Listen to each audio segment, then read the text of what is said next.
Shughuli za uchimbaji dhahabu katika kaunti ya Pokot Magharibi zinaendelea kuzua hisia mseto, huku baadhi ya wakazi wakilalamika kuhusu madalali ambao wanafanya kazi hiyo bila kuhusisha washikadau wote na kukosa kuhamasisha wakazi wote kwenye mchakato huu. Wakazi wanashuku kuwa kuna njama fiche kwenye mchakato huo, pia hauna uwazi na pia uwajibikaji.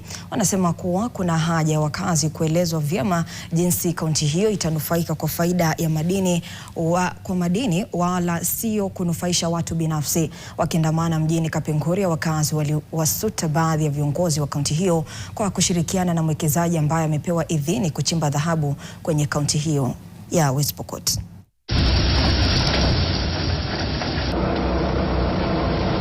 Hiyo ni kolda ambayo iko katika kaunti hii.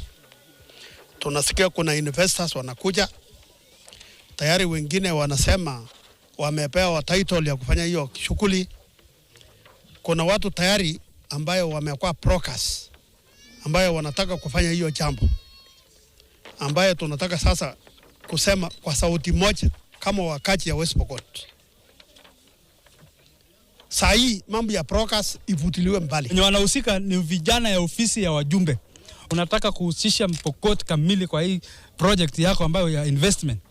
Hakikisha unagawa mambo ya hii investments ambayo unasaidia wananchi ifikie kila mahali. Gavana tupange kama vijana, tukuje pia tushuhudie, tuone kweli kaunti hii tumepata hii zawadi imekuja na tunasherehekea wote.